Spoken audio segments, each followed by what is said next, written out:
প্রিয় বন্ধুরা, এর আগের ভিডিওতে আমরা জেনেছিলাম ইউজ অফ ওয়াটার বা জলের ব্যবহার। আর আজকে জানবো আমরা সোর্সেস অফ ওয়াটার বা জলের উৎস, অর্থাৎ জল আমরা কোথা থেকে পাই। চলো তাহলে জেনে নেওয়া যাক। প্রথমেই জল আমরা পাই বৃষ্টি থেকে। এছাড়াও নদী থেকেও আমরা জল পাই।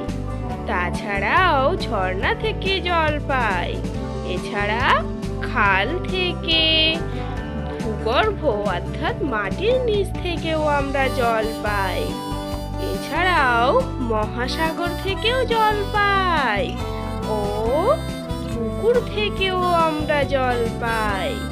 তাছাড়াও সমুদ্র থেকে জল পাই ও বাঁধ থেকেও জল পাই।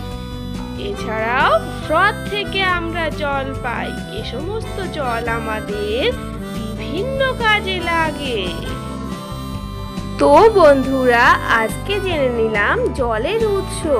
এরকমই আরো নতুন নতুন তথ্য নিয়ে আমি খুবই তাড়াতাড়ি চলে আসবো। ততক্ষণ তোমরা ভালো থেকো।